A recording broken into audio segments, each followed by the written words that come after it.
the network back in 2009. And those were very, very interesting times.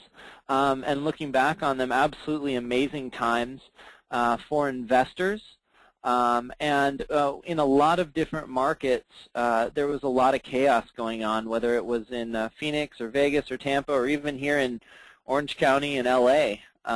There was a tremendous, tremendous amount of turmoil in the markets. There had been a lot of debt that was taken out, and unfortunately, you know, a lot of that debt couldn't get paid back for one reason or another, whether it was because the borrower wasn't well qualified to buy a home in the first place, or the purchaser might have been buying on speculation and didn't have a tremendous amount of cash reserves or the intention to stay in the property a long time. They were just looking to make a quick buck and either flip the property or only hold it for a 12 or 24-month period. And we all know what happened in a lot of those markets. They dropped dramatically, but have also bounced back. We did a lot of buying in those markets from about 2011 till about 2013, and since then have pulled back a lot over the last 18 months in regards to buying properties in the Vegas and Phoenix and Orange County market as rentals.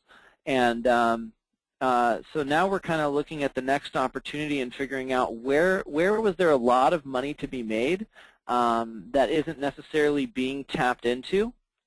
And one of those things that we saw were the trust deeds and mortgages.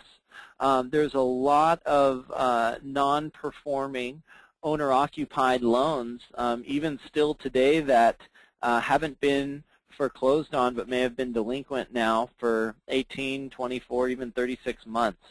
And so we really looked at that opportunity, and we're figuring out how to take advantage of that.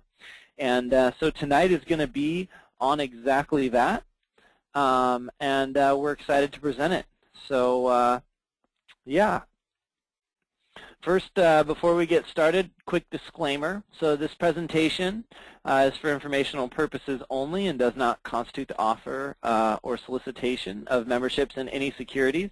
If you guys are interested, at a later date, we can talk more about the private placement. But for today, we're just looking at the investment opportunity that's in the market. So we set up the Value Add Mortgage Fund. And there are a number of different types of investment funds that are out there. I'm sure we all know, or maybe not all, but 99% of us, probably everybody on this call, but 99% of Americans are involved in a mutual fund in one way or another, whether it's with a pension plan or a 401k or an IRA.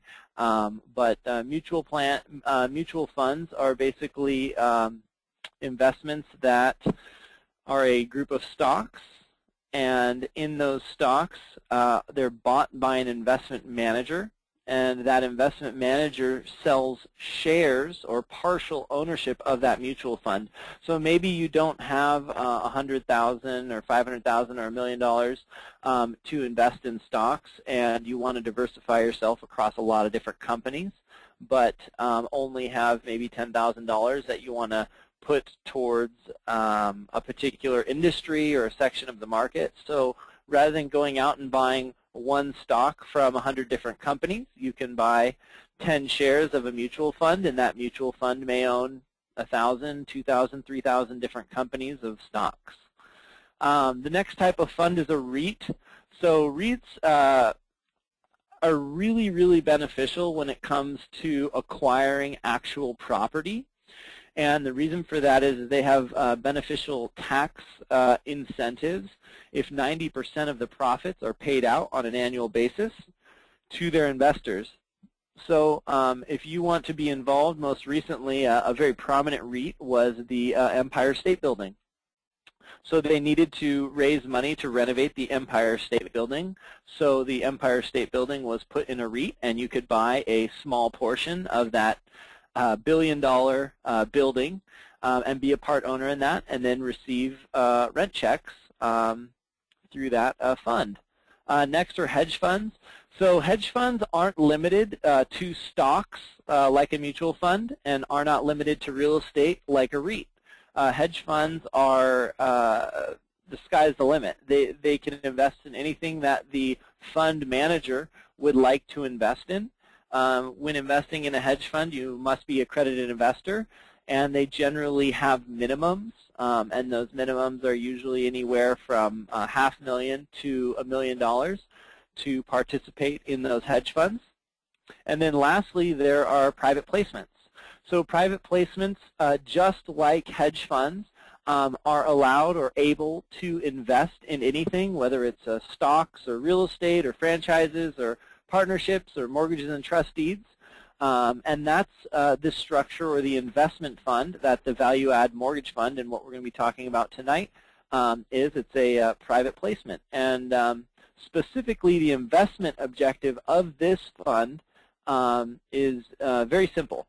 So we purchase large portfolios of trust deeds and mortgages, and in those trust deeds and mortgages, there are two very unique aspects to them. One is they're owner-occupied. So every loan that we buy was a loan that was originated for an actual homeowner. So a non-owner occupied would be the other one, which would be a loan that's originated for an investor. So with this particular fund, our objective is to only purchase owner-occupied mortgages and trust deeds. And secondly, we're only buying non-performing ones. So a non-performing means that they're 6 months or later behind on their payments. And obviously, as you guys can imagine, there are a lot of those out there in the market today, and we'll go through the market opportunity in a second. But the reason we're going after the non-performing opposed to the performing is because of the discounts we get. So banks are not made to work as collection agencies or asset managers of owning properties. And because they've taken on so many millions of dollars of mortgages recently, over the last 3 years, they have been selling them off in portfolios. So once we acquire these portfolios of trust deeds and mortgages, our main objective is to keep the homeowner in the home. So we contact the homeowner, and we get to know them, and we create a mutually beneficial financial solution to allow them to stay in the home and figure out how they can afford that current loan. Then, after 6 months of on-time payments, that mortgage or trust deed is now considered a performing loan. And because it's a performing loan, we can sell it for a premium on the secondary market to investors. So that's the objective of this fund. So a couple definitions that we're going to be talking a lot about today. One is a promissory note. So a promissory note is very simple. It is the promise of a borrower to pay a lender a particular sum of money that's agreed upon. So for a mortgage, you may agree, or your promissory note may be a 30-year fixed loan for $100,000, and it may have a 5% interest rate. So that's what the borrower is promising to pay the lender, and those are the specific terms of that particular loan. Now, a mortgage and trust deed is just a way to actually secure that promissory note. So if you don't pay what you agreed to, the lender won't get upset. They will just have a lien on the property in the form of a mortgage or a trust deed, and they'll take the home from you through a foreclosure. And really the only difference between a mortgage and trust deed is the state. They both serve the same purpose. There are just two different ways of going about actually foreclosing on a property. And next is a tape. So a tape is just another word that's used within the industry for a portfolio or a pool of loans. So if you have one mortgage or one trust deed, you would just call it a mortgage or trust deed. But if you had a bundle or a group of 100 mortgages or trust deeds, that would be called a tape. So the team. Ron heads up the operations, and Ron is the CEO of Main Street Capital Partners. And he's been in the industry since the early 90s and has specifically targeted and focused mortgages and trust deeds. CFO is Chrissy Jones. Chrissy worked for State Street in San Francisco in the investment banking side. And has moved over to Main Street Capital about 4 years ago, acting as CFO. Sorry. Tyler is Ron's son, as you can see with Hoppy, and he is our attorney, and specifically focuses on real estate syndications and business law, and he's the one that was kind enough to put together all of the private placement documents for us today. Next is myself, as you can see, and I am CEO of Marsha Reddick Real Estate, and we handle all of the front end. So Marsha Reddick as a whole works with our investors on a daily basis, and for this particular fund, provides all of the quarterly statements, the quarterly distributions, ensures that the bookkeeping is done correctly, and the auditing. And so I oversee all of that. Scott Pastel, I'm sure many of you have seen or met Scott at one time or another. Scott is kind enough to put all of these events on, just like the webinar we're on tonight.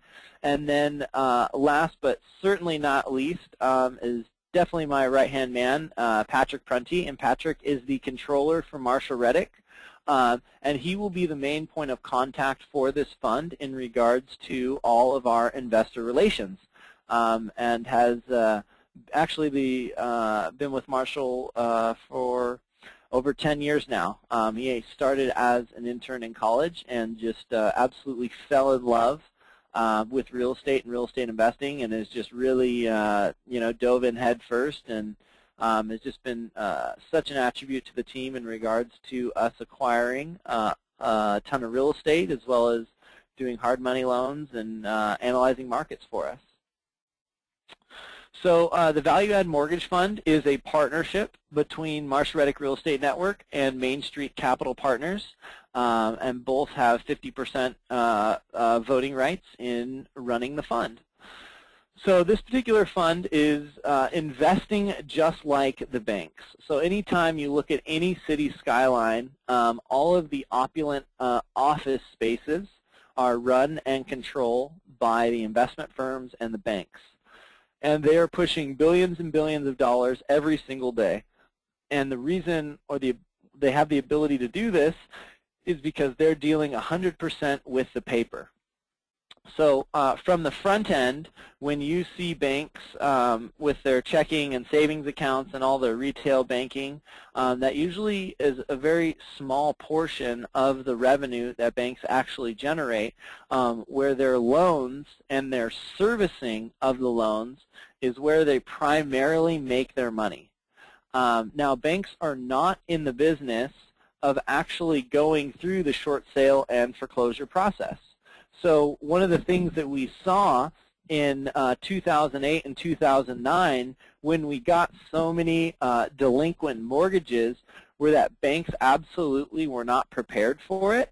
And so you saw two things happening. One was short sales just absolutely didn't go through. If anybody has tried to buy a short sale in 2008 to 2010, I mean, the process, I personally went through it in buying an investment property, and it took me about 14 months to eventually close on it from the date that I put it under contract. And I've actually even heard stories of properties taking as much as 18, 19, 20 months. And a lot of it was because they didn't have their act together with how to handle short sales. And it's definitely gotten better, where today, obviously, they have dealt with so many millions of properties being short sales and foreclosed. They have got it down to, you can usually get a short sale through in about 60 to 90 days if the seller is very cooperative. But the other thing was the foreclosure aspect of it. So these banks were foreclosing on so many homes and just flooding the market with so many properties because of the cost and the expense involved in regards to inefficient renovations, them having to pay property taxes, them having to insure the properties, the maintenance on the property from the time that they foreclosed on it to the time it actually sold was costing the banks so much money that they began to stop foreclosing on these borrowers that were delinquent, and started looking at alternative options. And those alternative options were selling off these mortgages into tapes to small investment groups like us and others to actually work through these loans. So the current situation today, so we took these numbers right off of the Federal Reserve's website, and this is as of Q4 2013. And I actually looked up these numbers last week. I didn't update the PowerPoint. I probably should have. But they haven't changed much.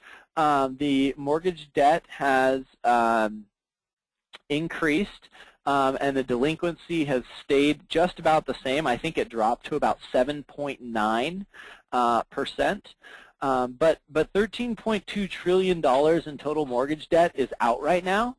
And of that, in the market that we're going after, 9.8 trillion of it is residential mortgage debt, and 8% of all that debt is currently delinquent. So a bank doesn't claim or view a loan as delinquent until it's 60 days late. So at the 60-day mark, the bank then qualifies the loan as delinquent. Now, that is a lot of money, 8% of 9.8 trillion. So in the comment section, I would like you guys to tell me what this picture we're looking at is.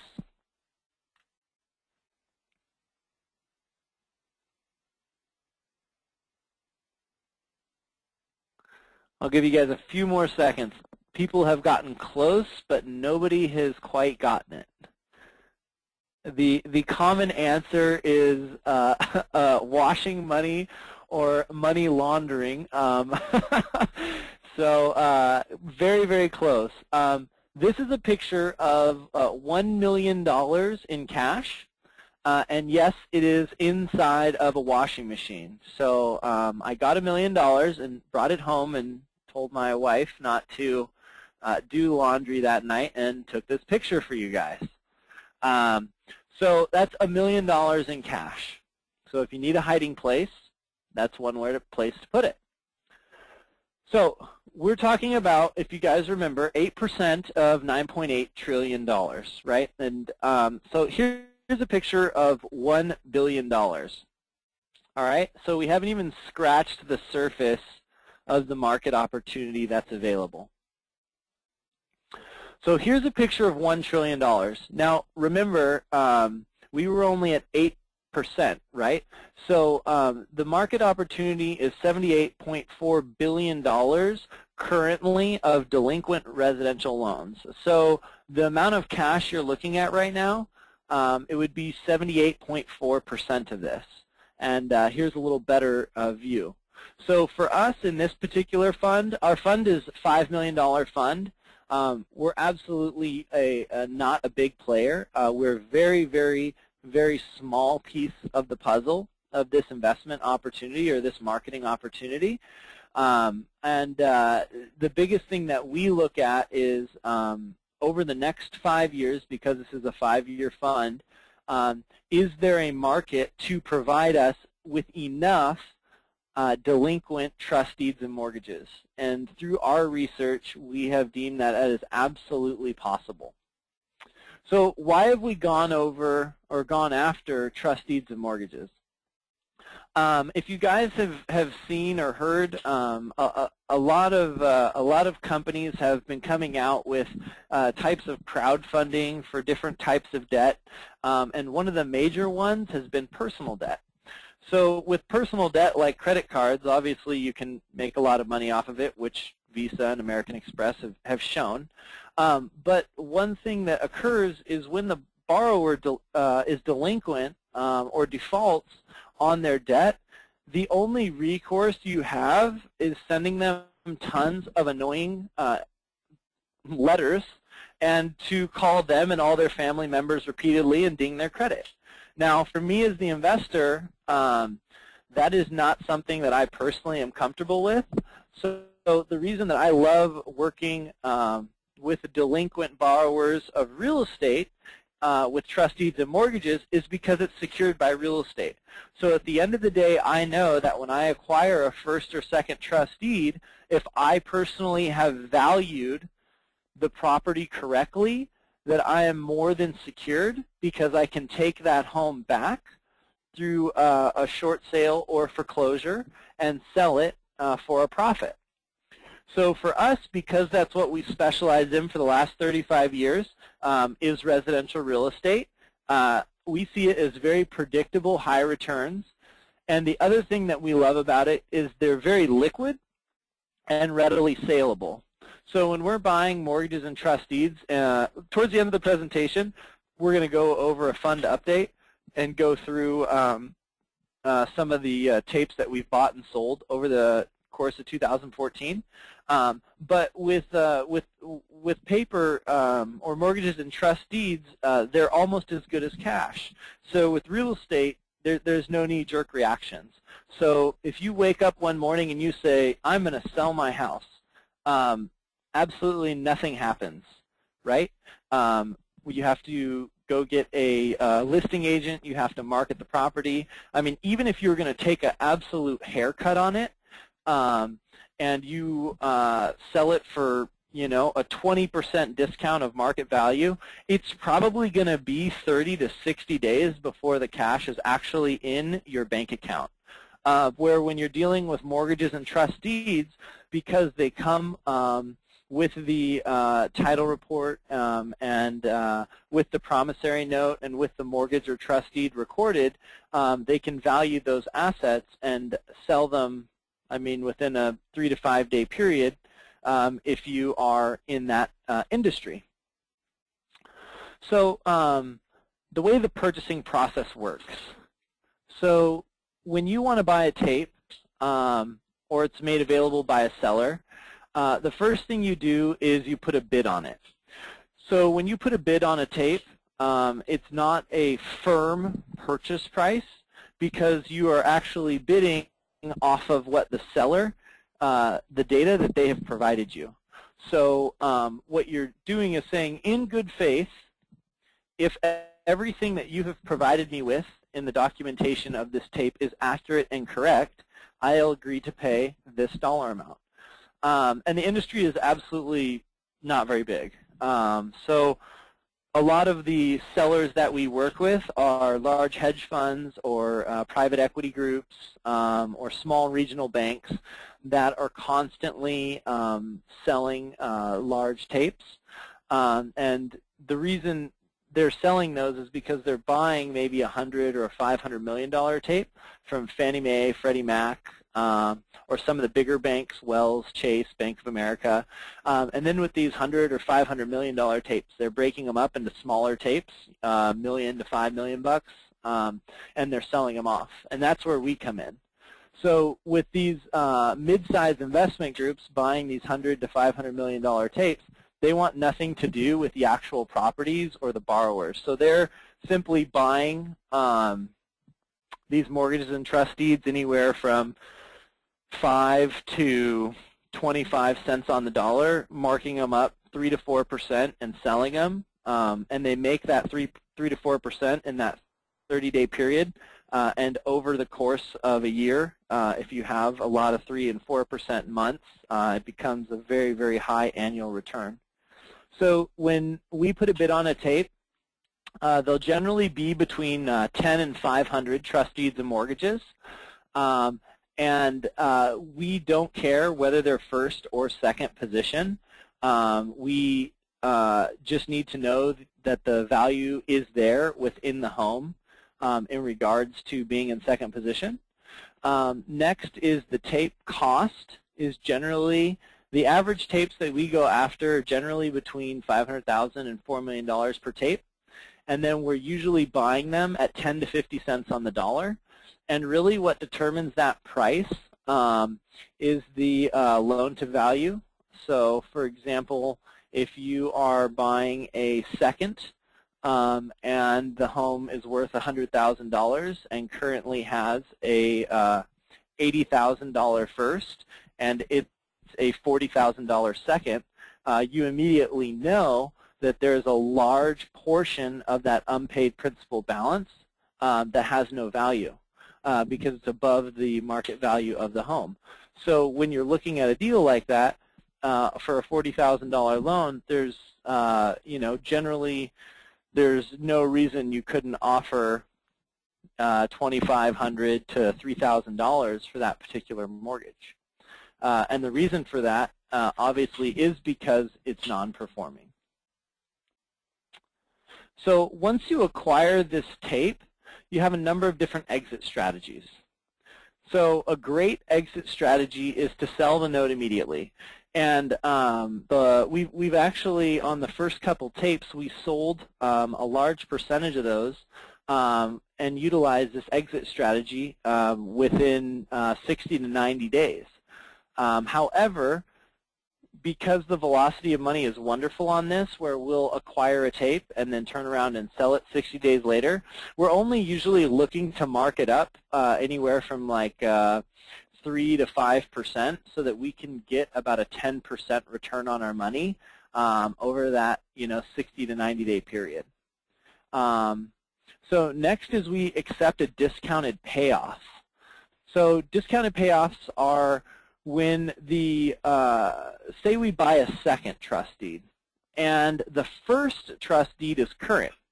So the homeowner is living in the home. They have no problem making their first mortgage payment. However, the home was only worth $100,000, and the first mortgage is worth $90,000, but the second was worth $40,000. So after a while, the homeowner is just like, gosh, like I don't even know why I'm paying this second mortgage. I've called the lender 100 times, and I've tried to refinance it, and I've tried to negotiate with them to lower the payment. Interest rates have dropped. I don't understand. I'm just not going to deal with this anymore, and I'm not going to pay it. So, and this is a very, very common situation even today, but even more so over the last 24 to 36 months. I mean, this was happening on a daily basis with millions and millions of borrowers in the U.S. So they just stop paying the second, and they, bring on the creditor calls and, the direct mail and all that junk that comes along with defaulting on a mortgage. But they keep paying their first because they really want to stay in their home. So eventually, someone like us comes along and acquires the second and gives them a call and says, hey, John Doe, how are you? We now own your second mortgage and, know that you have been delinquent on it for the last 18 months. What's going on? How are you? And, maybe it was a job loss, maybe it was a strategic default, maybe it was a divorce or sickness or death in the family. And we get to know him. And because he's current on the first, we know that he has money. And going through that, we can say, because we've acquired this second trust deed for $2,500, we can go to him and say, hey, we know you owe $40,000 on this second trust deed, and we also know that your house is not worth, that full $40,000. We know that your house is upside down right now, and we'd love to help you out. How about you just give us an upfront payment of $20,000, and we call it even on that second trust deed, and we'll just completely forgive the other additional $20,000 that you owe us. And he'll think about it and talk to his wife and maybe come back to us and be like, honestly, I would love to take that deal. I just don't have $20,000. The most we have is $12,000. And we're like, oh, man, 12. I don't know if we can do that. That we're really forgiving a lot, and we come back and forth and finally settle on $15,000, which we're thinking in our minds, wow, what a screaming deal, right? We just bought this second trust deed for $2,500, turned around and settled on a discounted payoff for $15,000 in less than a 12-month period. Meanwhile, you have John Doe borrower, on the other hand, thinking, oh my gosh, this is such a screaming deal. I can't believe I just paid that lender 15 grand for a $40,000 mortgage, and he just completely forgave the additional $25,000 and wrote it off. So that's a really cool situation because it's really a win-win for both parties. But generally, those situations will only occur when they're current on the first and not on the second. So the next one kind of goes hand in hand. And this will represent about 80% of the profit of the fund, and is usually going to be our most common method. But that's where we actually work through with the homeowner to make the loan current again and really get to know their situation. And to some borrowers, it's very important for them to have a very low interest rate. Others, we can extend the loan out to 40 years. Sometimes we even discount the principal completely. We may leave in the same interest rate, and because we're into these mortgages for only 10 to 15 cents on the dollar, we have a lot of wiggle room to play with when we're negotiating back and forth to making sure they're current. But one of the most important things that we do is we really get to know each individual borrower, and we make sure that when we actually restructure their loan modification, we restructure it in a way that they can afford it. Because the last thing we want them to do is default later down the road, because when we work out these loans, one of two things is going to happen. After the 6-month mark, it's now a performing loan, so we can go sell it on the secondary market for an absolute premium, because we can now go to them and say, we have an owner-occupied loan that's performing. The second thing we do is, with our investments, we're generally looking for about a 40% total return on these notes, so that we can cover all of our expenses as well as pay out investor profits and dividends. So if we work out a loan to the point where we are getting those types of returns, we won't even sell it. So we'll just hold it for the life of the fund, which is 5 years, and just collect those mortgage payments on that loan. So next is we orchestrate a short sale. So whether we are the first or the second, a short sale can be very advantageous. If we're in second position, the first can't short sale on a property unless we are in agreement and sign off on it, because we have, you know, a trust deed or a mortgage tied to the property equally as much as the first, even though it's for a much smaller dollar amount. So sometimes we could even have a property that's upside down, $150,000, but yet the first doesn't want to go through the foreclosure process, and they have a very willing seller that wants to short sale a property. And we're actually dealing with a number of these right now. So we'll go back and forth in negotiating with the first in how much we are willing to settle for in order to sign off on the short sale going through. Accepting a deed in lieu. So these are generally going to be when we own the first. So this won't happen too much when we own the second trust deed, but accepting a deed in lieu of foreclosure, sometimes you'll get a borrower that is just done. They're just tired and they don't want to deal with this anymore, and they don't want to short sale it. But one thing they really don't want to do is they don't want to have a foreclosure on their record. So what you as the lender, you go to them and you say, okay, just sign over the property to me, deed the property over to me in lieu of me foreclosing on it. So once we take ownership of those properties, there will be an REO, and we'll just sell them on the open market. So our biggest thing for us is with this particular business model, we're not looking to renovate the home to be immaculate and beautiful and sit on it, you know, for 3 or 4 months and get the top dollar. Generally, because we're into these for such a discounted rate, because we just bought the non-performing first, that we put them on the market with a listing agent and fire sale it to get our money out, to continue reinvesting them in the mortgages and trust deeds. And then lastly, this isn't necessarily an option we're excited about, and we don't like doing it, but sometimes we can't get a hold of a borrower, or they're just not being cooperative, and we always have the option to foreclose on them. But with the foreclosure process, depending on the state and the state laws, it does take some time, and it's an unfortunate event, but sometimes it just needs to happen, and we need to foreclose on it, and then list and sell the property on the open market.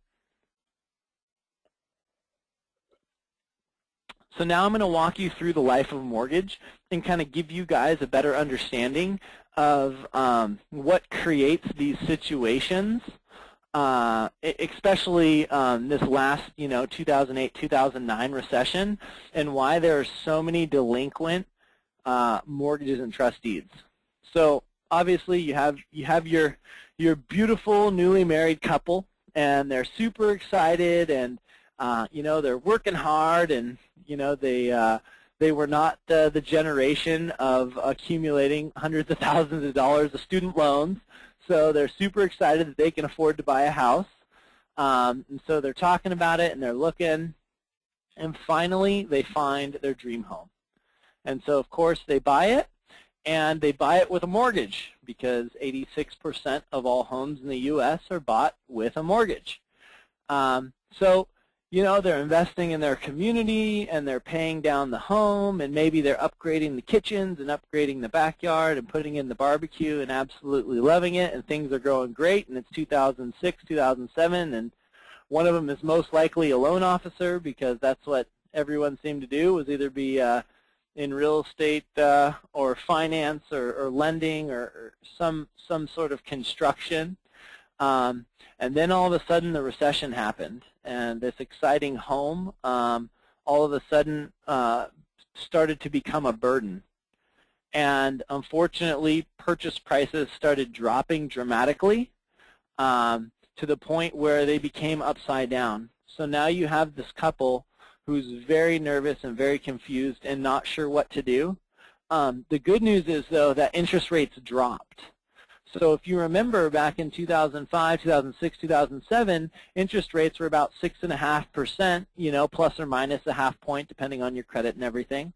And by about 2010, they had dropped dramatically to 4%. Even 2011, 2012, dropping to 3.5%, 3.25%. So they see this and they're like, oh my goodness, this is our opportunity. If we just lower our interest rate, 1 to 3 points, it'll dramatically lower our payment. Let's refinance. So they go to the bank, because the bank owns them, right? And they say, we would like to refinance. What do you think the bank tells them? No, no way, Jose, right? Why does the bank say no? Well, the reason the bank says no is because the home is upside down. There's no equity in the home. You've got to be crazy.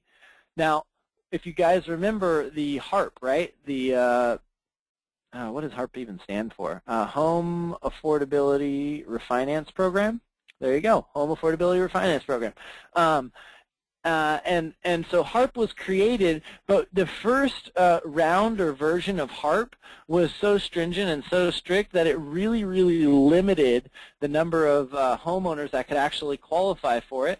So they revised it and revised it, where today they're very, very loose guidelines. So a lot of people have refinanced, which has been great.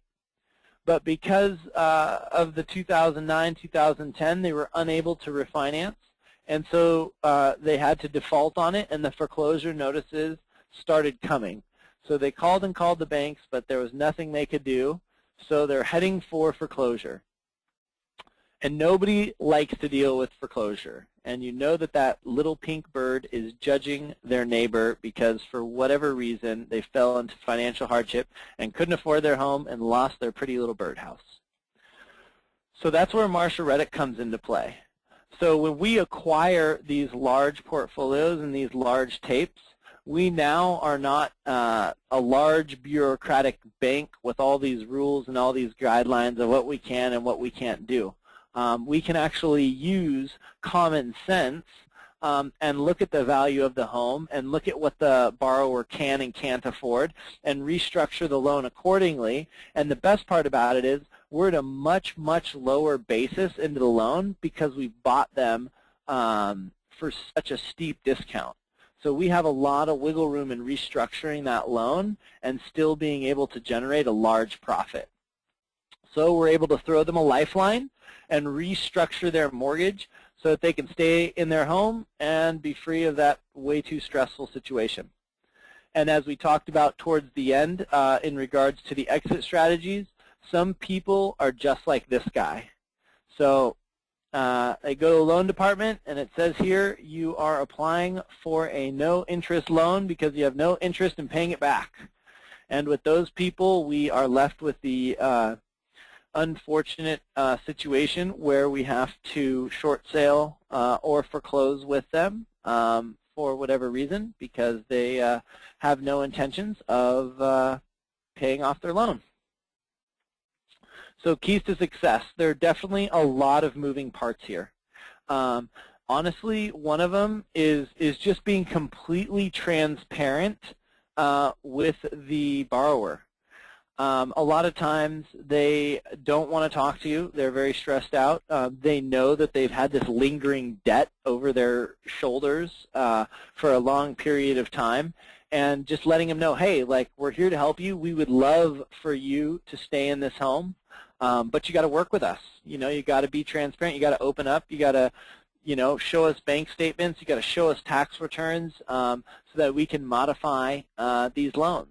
Another huge key for success is the relationship with these hedge funds and sellers. So this is a $5 million fund, and it's so important over the course of the 5-year period of the fund that the money is always invested. So when we have stagnant money or cash sitting in the bank, whether it's, you know, $200,000, $300,000, $400,000, it's eating away at the profits of the other monies that's invested. So if we get a 40% return on the money that's invested, but we only have 50% of the money invested, then as a total return for the fund, we'll only get a 20% return.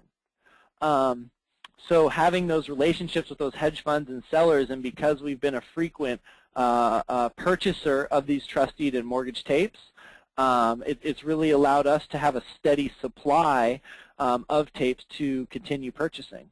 Next is an experienced management team. So it's so important when we receive these tapes that we value them correctly, and that's pretty much done through understanding the residential market and having experience and contacts throughout the U.S. like we do to properly bid on and acquire these tapes at a price that allow us to generate the profits that we're looking for. And then lastly is having the ability to close quickly. It's a very small industry, and if you put in a bid or an offer on a tape and you can't close on it, it really tarnishes your name. So you have to have that, you know, $500,000, million, $2 million in liquid to, you know, close on the tapes that you bid on, you know, within a 7-day period. So here's the structure of the value-add mortgage fund. So it's a $5 million fund, and it's separated into management shares and investor shares. So if you look to the left, management shares are split between Main Street and Marshall Reddick. And then if you look to the right, that's where you would be in the investor shares. So I have 3 examples. So Warren B. bought $100,000 in shares. Bill G. bought $200,000 in shares. And Donald T. bought $70,000 in shares. So we're going to kind of walk through what it would look like if you to acquire shares of the value-add mortgage fund and how you make money. So investor shares are $10,000 per share, and there's a 2-share minimum. So we can't sell you 1 share, so don't ask. And if you want to invest in 5 shares, you're more than welcome to. There's only 500 shares total. I don't know the exact dollar amount we have. I know we're just over $1 million. in shares invested in. So we have about 3.9 million or so capital left to raise, or shares that are able to be purchased, and it's a 5-year fund. So when we first acquire a tape of mortgages, it generally takes about 6 months before we have all of the collateral files so that we can contact the borrower. So from the moment we close on a tape, we're not allowed to just go straight to the borrower and say, hey, we own your mortgage. There's a lot of regulatory and RESPA that has been put in place through this downturn to really protect the borrower and prevent the lender from arbitrarily foreclosing on these homeowners. So when we acquire a tape, it generally takes about 6 months to have full ownership of 100% of the mortgages and trust deeds in the tape. And the other thing is it takes us anywhere from 2 months to about 9 months to actually work through the entire tape. And that really depends on the exit strategy.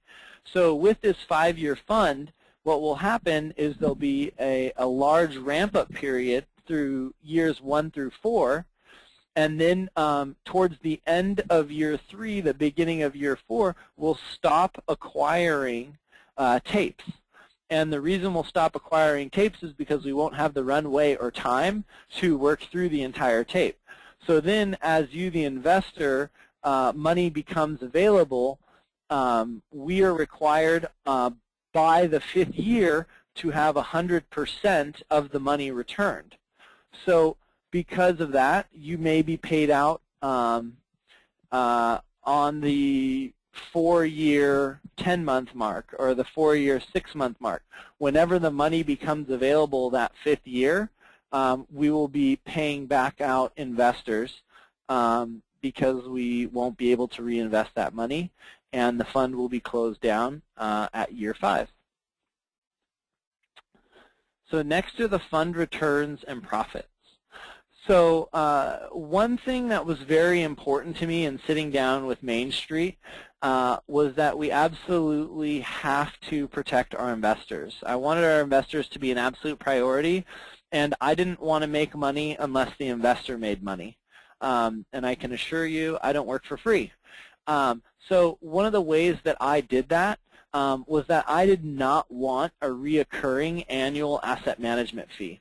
So a lot of times you'll hear the argument between index funds or managed funds, and a lot of these funds have 1%, 2%, 3% annual asset management fees. And what that means to the investor was that the guys managing their money make 2% on the total amount invested, or whatever that number is, no matter what, regardless of whether or not they make or lose money that year. And I don't know, it just doesn't sit right with me. I don't understand why I would get paid if you guys aren't getting paid. So I decided we don't need a reoccurring annual asset management fee. And on top of that, we pay out our investors 8% preferred return. So what that means is that the investor makes the first 8% before anybody makes anything. Then on top of that 8%, because 8% doesn't excite anyone, right? Or at least I hope, there's a 30% profit split. So the 8% is paid out quarterly, and then at the end of every year, when we have looked at how much profit we've generated for the year, the investor will then get 30% of that. So that's how the fund returns and the fund profits break down. Okay, so I'm going to walk you through an example. So if Warren B., we talked about earlier, bought 10 shares or a $100,000 investment, right, at $10,000 a share, and let's say that the fund makes for year 1 an 18% profit. So for the year 1, it makes 18%. Now, immediately, as we talked about before, there's an 8% preferred return. So the investor gets paid out 2% quarterly, which on a $100,000 investment, as you can see, is $2,000 per quarter. So for the year, they would get paid $8,000 for their preferred return.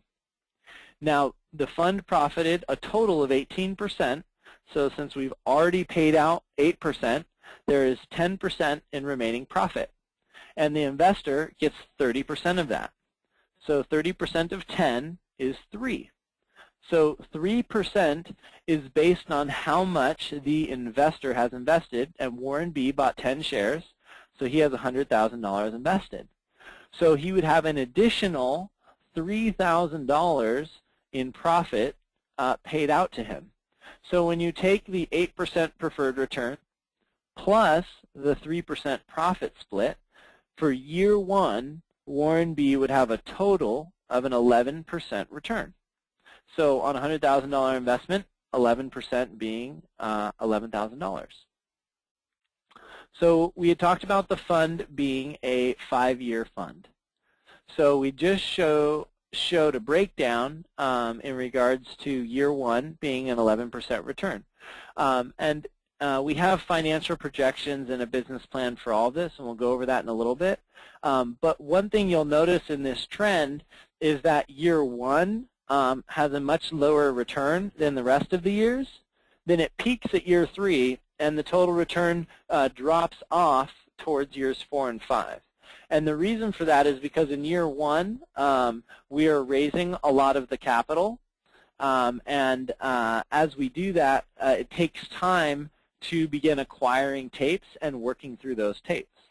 So then as we get to year 2, we'll have acquired much more tapes and be working through all the tapes we've acquired in year 1. Then obviously, as we're buying tapes in year 3, we're working through all of the tapes in year 1 and 2, and so forth. So if Warren B. were to have made 11% in year 1, 17% in year 2, 25 in year 3, 20 in year 4, and 20 in year 5, that would average out to a total return or profit of $93,000 on his investment, which when you average it out is an 18.6% return, which we're super excited about. So benefits of the fund. A big one for me is the way the fund structure protects you. So I really feel strongly in the fact that the investors make the preferred return and management does not have an annual asset management fee because it ensures that you guys get cream of the crop. You literally get first profits of the fund. So that encourages or incentivizes the fund managers to not get an 8% return on the fund, because if the fund only returns 8% for the year, that means that the managers worked for free. So I would consider that a huge loss, which for you guys, you would make 8%, which is great. It's passive income with no work. So one of the things that Marshall had instilled in me through the years in working with him was that real estate was passive income. And it absolutely is. But owning multiple properties, I know that if I just went to Aruba for 5 years and came back, I would probably really regret not making any phone calls or emails to my property managers.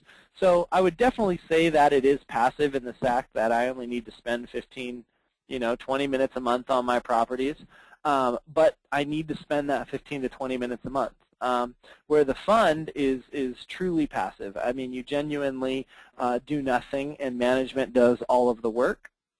The other thing is that assets are secured by real estate. So every single note that we purchase, the worst case scenario is that we end up with a piece of real estate, which we know we can put on the market for a profit to sell. And then lastly, it has a very high yield potential. And the reason it has such a high yield potential is because there are not a lot of competitors in this space, although there have been more entering the space over the last year. It's a lot of work, and so banks don't want to get involved, nor do hedge funds and private equity groups. They genuinely want to sell them to small investment groups like us that will actually roll up our sleeves and get our hands dirty and work with the borrowers to restructure these trust deeds and mortgages. So how to invest. So first thing is the non-disclosure agreement. and the offeree questionnaire. So a non-disclosure agreement says that you will not disclose this private placement to other people. Now, obviously, you can disclose this to individuals with your fiduciary responsibility, an attorney, your CPA, your spouse.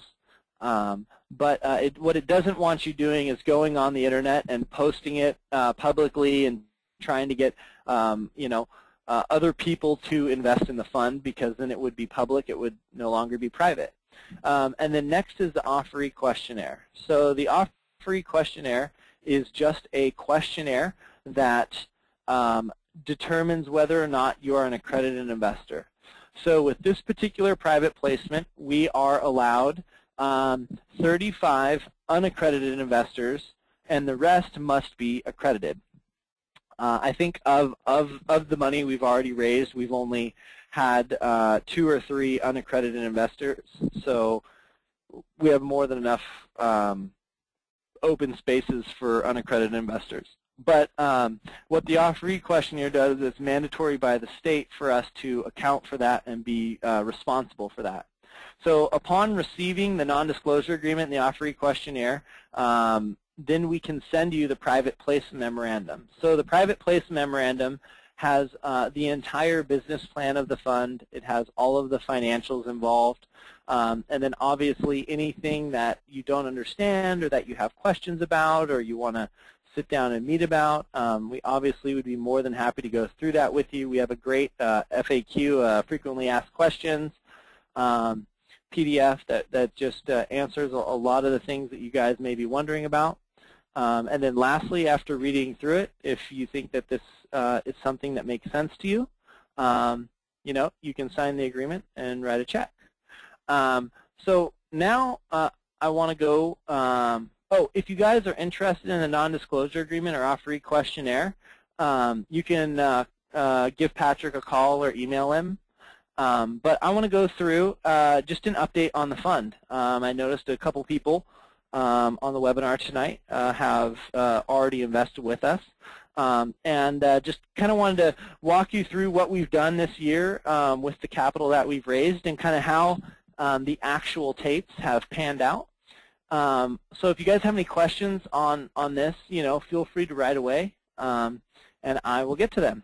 So we started the fund on late April. So I think it was like April 17th was when we had our first shares invested in. So it took a little while, but about 45 days later, in May, we purchased our first tape. So our first tape happened to be all seconds. That's not a good thing. That's not a bad thing. It just is what it is. And of those seconds, we had 28 of the 42 with performing firsts. So the cool thing about that is that the homeowner wants to stay in the home if they are current on their first trust deed. So of the 42, or of the remaining ones, of those 28 out of the 42, none of the 14 had initiated a foreclosure, which is great. That's good news for a second, because if they had initiated the foreclosure already, you would get paid out whatever balance was left after the first was made whole. So once we got those, we immediately started marketing the non-performing notes to sell them just directly on the open market to maybe a smaller investment group than us, or maybe an individual that likes to buy, onesie, twosie type things. And towards mid-August, we were able to sell 24 of the 42 non-performing loans, and we basically flipped them. So we bought them at 13.5 cents on the dollar and turned around and were able to sell them in mid-August, and we made a 10% profit, which is great. A little over 90 days, and we were able to bring in 10% on those 24 out of the 42 notes. And we actually had buyers where we could have sold all 42 of those notes. However, we didn't want to.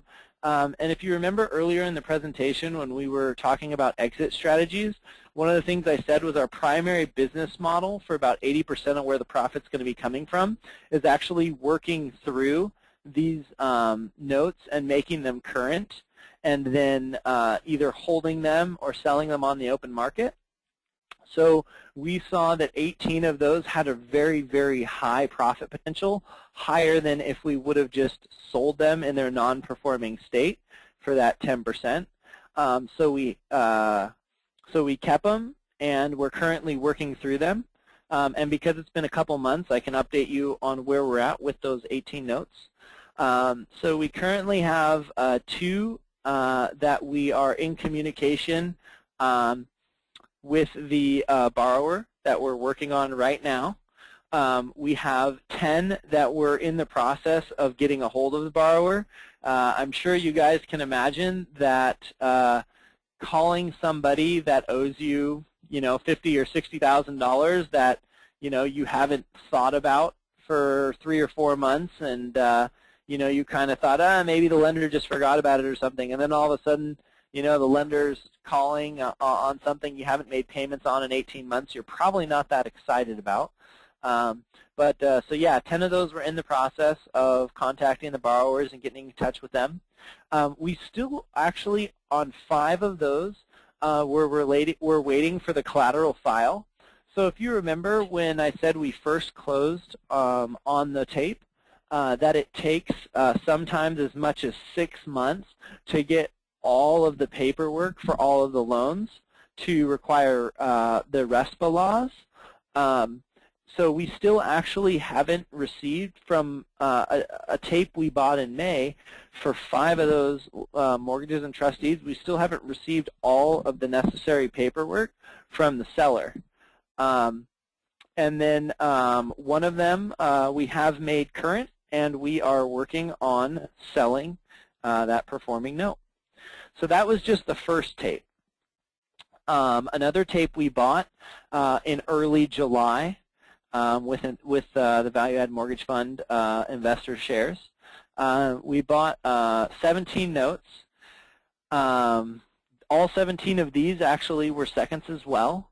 What was great was 11 of those 17 had performing firsts. Again, so because those 11 performing firsts showed, that they want to stay in the home. None of the remaining 6 had initiated foreclosure, which was wonderful. And we were able to buy this particular tape at 15.2 cents on the dollar. We sold 3 of the 17 immediately in the non-performing state. And then we are currently working through 14 of the seconds that were acquired. So 3 of those were already working with the borrower, 4 of those were in the process of contacting the borrower, and 6 of them were waiting for the collateral file. So those are just 2 different tapes that we've purchased, and we're really, really excited because we're getting a lot of really great opportunities across the table. And we are on track right now for all of the financial projections in our business model, which is very, very encouraging in regards to the dollar amounts we're raising, as well as the notes that we've acquired and that we're working through. So, we absolutely, as you guys know, we love residential real estate, whether that's buying the actual property or buying the mortgage or trust deed that's secured by the property. There's always an opportunity to make money in real estate as long as you understand where we're at in the market and where we're at in the economy and what investment types we're looking at within that. So this has just been a really fun niche for us, yeah, it's been a very profitable venture, and we're excited to continue growing it, and would love to talk to anybody that's interested in this and getting involved. and seeing if this makes sense for you. Yeah, so if you guys have questions, happy to answer them.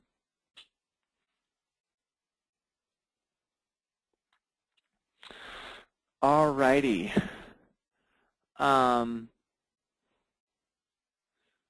So the first question is, what if we invest and the third year we decide we want to get out? Great question. Okay, so we talked about the fund being a 5-year fund. So the first thing I want to say to that is, if you invest in the fund, it really hurts us when investor pulls money out early. So if for whatever reason you know ahead of time that you're not looking for a 5-year investment, don't invest with us. But if an emergency comes up for whatever reason, you need to pull the money out early, that's not a problem. In year 1, there is a 15% fee.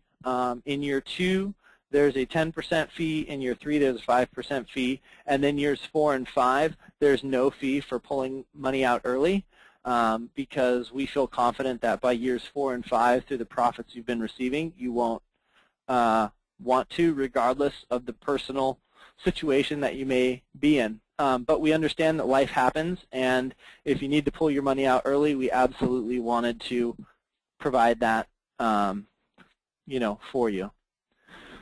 Okay, next question is, where are the properties located? Great question. Okay, so the properties are nationwide, and with these tapes, we really don't have a say in what states they're in or what markets they're in, or whether they're first or second trust deeds. So when we get these tapes, what we do know, obviously, is the property address. We have the title reports. We have the first and second trust deeds, regardless of which we're buying. So we understand the full situation of the property, and then we just value them accordingly. So I think right now, so I don't have exact numbers, but we have about $7.1 million in unpaid principal balance of loans that the fund currently owns. And we have about $80,000 in cash reserves. So of all those unpaid principal balances, I think we're in about 13 states right now. All righty. So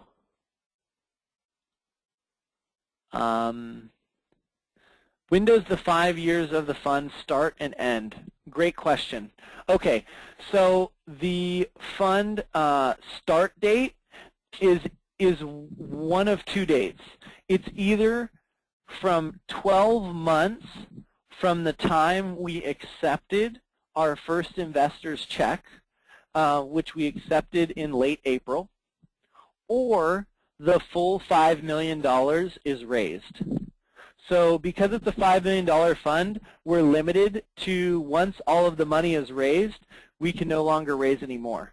So whichever one of those comes first, then that will be the start date, and from that time, the 5 years will begin ticking. So I think we're like 5.5 or 6 months into it right now. So you as the investor, you may not necessarily get paid out on the 60th month, because we, as funds become available in the 5th year, because we won't be acquiring any more tapes, because of the amount of time it takes us to work through these trust deeds and mortgages, we'll be returning investor monies back so that we don't have to continue paying profits and interest on money that is basically sitting idle. So yeah, that's a great question.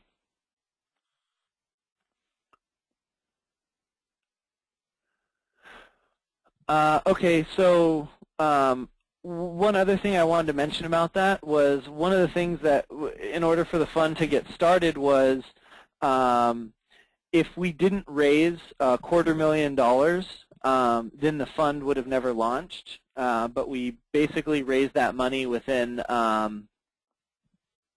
don't know, the first 30 days or so, or 15 days.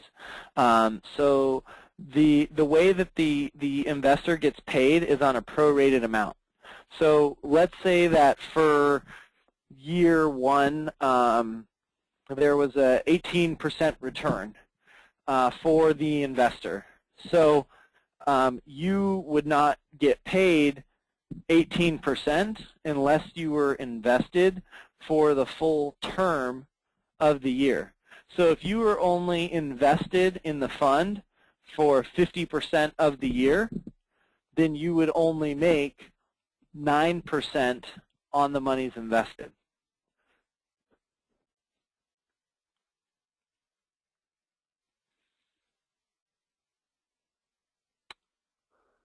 Alrighty.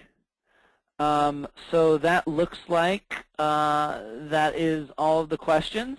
I hope you guys enjoyed the presentation. I hope it opened your guys' eyes up to other opportunities and ways to invest in residential real estate and kind of get a different view of the market that's out there, which is such a fascinating one when we're talking about trust deeds and mortgages.